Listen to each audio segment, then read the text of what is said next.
Gmail account সেটা আমরা সবাই চিনি, আর সেটা ছাড়া মোবাইল চালানো সম্ভব না। তো অনেক মানুষ আছে, অনেক মানুষ এমনও আছে জিমেল অ্যাকাউন্টের পাসওয়ার্ড মনে থাকে না বা মনে নাই কে।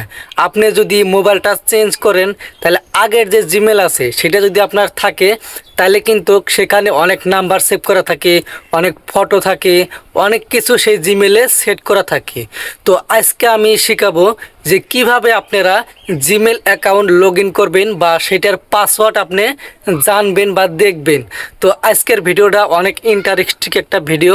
তো ভিডিওটা ভালো লাগলে চ্যানেলটা সাবস্ক্রাইব করে ভিডিওতে একটা লাইক করে দিবে। তাহলে চলো, তার জন্য প্রথম কাজ আপনার জিমেলে ঢুকতে হবে। তারপরে এখানে দেখতে পারবেন যে আপনার লোগো আছে, সেই লোগোতে একটা টাচ করতে হবে। তো দেখতে পাচ্ছেন আমি কিন্তু সেখানে টাচ করে দিতেছি। তো আপনারা এভাবে এখানে টাচ করে দিবেন। টাচ করার পরে দেখেন এখানে কিন্তু আমার 3টে জিমেল আইডি লগ ইন করা আছে। তো আপনার যে কটা লগ ইন করা থাকে সেই কটা কিন্তু এখানে শো করবে। তারপরে তলে দেখেন একটা অপশন শো করছে অ্যাড আনাদার অ্যাকাউন্ট। তো এখানে আপনি একটা জাস্ট টাচ করে দিবেন। টাচ করার লগে লগে এখানে কিন্তু 5টা অপশন শো করবে। তো এই 5টার মধ্যে আপনি কোনটা টাচ করবেন? এখানে দেখতে পাচ্ছেন সবার উপরে যে ইমেল লেখা আছে, তো গুগল ইমেল, তো এটাকে আপনাকে টাচ করতে হবে। তো আমি এখানে একটা টাচ করে দিলাম। তারপরে কিন্তু এখানে একটা জিনিস খুলতে হবে, আপনার যে মোবাইলের সামনে লক আছে সেই লকটা কিন্তু খুলতে হবে এখানে। তারপরে এখানে বলতেছে যে এখানে একটা ইমেল দাও। তো তোমার তো ইমেল মনে নাই, তো ইমেল মনে থাকলে তো আপনি এভাবে এখানে ইমেলটা দিয়ে দিতেও।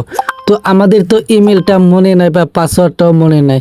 তো আমাদের সেক্ষেত্রে এখানে দেখেন তলে লেখা আছে ফরগেট ইমেল। তো আজকের ক্ষেত্রে এটা লেখা আছে ফরগেট ইমেল। তো এখানে আপনি জাস্ট একটা ক্লিক করে দেবেন।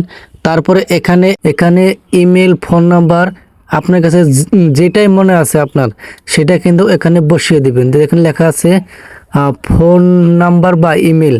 তো আপনার ফোন নাম্বারটা এখানে আপনি চাইলে বসিয়ে দিতে পারেন, যে নাম্বার দিয়ে আপনি ইমেল আইডিটা খুলছেন। তো আমি দেখেন এখানে কিন্তু ফোন নাম্বারটা বসিয়ে দিচ্ছি। নাম্বারটা বসিয়ে দেখেন নেক্সট এখানে একটা টাচ করে দেবেন। তারপর দেখেন এভাবে কিন্তু একটা ইন্টারফেস এখানে শো করবে। এখানে 2টা অপশন শো করবে। এখানে লিখতে হবে আপনার ফার্স্ট নেম আর লাস্ট নেম। তো উপরে দিবেন আপনার ফার্স্ট নেম আর তলে দেবেন আপনার লাস্ট নেম। দেওয়ার পরে তারপরে এখানে দেখেন নেক্সট আছে, সেই নেক্সটের মধ্যে একটা ক্লিক করে দিবেন। টাচ করার লগে লগে কিন্তু এভাবে একটা অপশন চলে আসবে। এটা কিন্তু অনেকক্ষণ থাকবে, 2 থেকে 1 মিনিট। তারপর যেটা ফোন নাম্বার দিয়েছেন সেই ফোন নাম্বারে একটা কোড চলে আসবে। তারপরে হওয়ার পরে তারপরে কিন্তু এভাবে একটা অপশন চলে আসবে। তারপর দেখেন এই নিচে কন্টিনিউ আছে, সেখানে আপনাকে একটা টাচ করতে হবে। তো আমি এখানে একটা টাচ করে দিলাম। তারপরে আরো কিছুক্ষণ এভাবে লুটিং নিবে। নেওয়ার পরে দেখেন এই অপশনগুলো এখানে চলে আসলো। তারপরে যে ফোন নাম্বারটা আপনি ওখানে দিয়েছিলেন সেই ফোন নাম্বারে কিন্তু একটা কোড চলে আসবে। তো সেই কোডটা আপনি এখানে বসিয়ে দিবেন। দিয়ে তারপর দেখেন নেক্সট আছে, তো নেক্সটের মধ্যে একটা ক্লিক করে দিবেন। তো আমি ফটাফট ক্লিক করে দিচ্ছি। দেখেন তারপরে দেখেন ভুম, সব অ্যাকাউন্ট কিন্তু এখানে চলে এসে। তো আপনার এই ফোন নাম্বার যে যতগুলো আপনি অ্যাকাউন্ট খুলছিলেন, আপনি একদম শুরু থেকে শেষ পর্যন্ত যত অ্যাকাউন্ট খুলছিলেন সব কিন্তু এখানে চলে আসলো। তো আপনি চাইলে এগুলা কিন্তু সব এখন আপনি ব্যবহার করতে পারেন, আপনার কোনো পাসওয়ার্ডের দরকার পড়বে না। তো এখানে দেখেন আমার কিন্তু অনেকগুলা জিমেল অ্যাকাউন্ট খোলা ছিল, তো সব কিন্তু এখানে চলে আসে। দেখতে পাচ্ছেন কতগুলো জিমেল অ্যাকাউন্ট এখানে চলে এসেছে। তো আমি এখন যেটা ইচ্ছা সেটাই কিন্তু এখান থেকে ইউজ করতে পারি। বর্তমানে আমি এই ইমেলটা এখানে লগ ইন করবো আমার মোবাইলে। তো সেখানে টাচ করার পরে দেওয়ার পরে এখানে দেখেন পাসওয়ার্ড নামে একটা আইকন আছে, আর উপরে দেখেন সেই কিন্তু জিমেলটা চলে আসে। তো আপনি চাইলে এখানে দেখেন ফরগেট পাসওয়ার্ড আছে।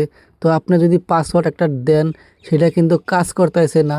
তারপরে দেখেন এখানে ফরগেট পাসওয়ার্ড আছে, সেখানে আপনি টাচ করে দিয়া সেই ফোন নাম্বারটা দিয়ে আপনি কিন্তু খুব সহজে সেই পাসওয়ার্ডটা চেঞ্জ করতে পারবেন। তো খুবই সহজ একটা বুদ্ধি এটা। তো আপনি চাইলে এভাবে করতে পারেন।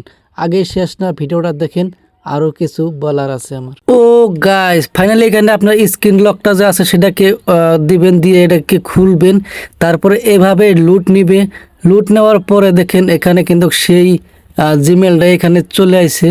চলে আসার পরে দেখেন এখন আমি যদি এখানে ফরগেটে টাচ করি তাও কিন্তু আমার এখন পাসওয়ার্ডটা চেঞ্জ হয়ে যাব। তারপরে যদি আমি এখানে টাচ করে দিই তারপরে দেখেন ভুম, আমার কিন্তু কোনো পাসওয়ার্ড লাগলো না। পাসওয়ার্ড ছাড়াই কিন্তু আমার জিমেল অ্যাকাউন্ট আমার মোবাইলে লগ ইন হয়ে গেল। তো আপনারা দেখতে পারতেছেন আপনাদের সামনে কিন্তু এটা আমি ওপেন করলাম।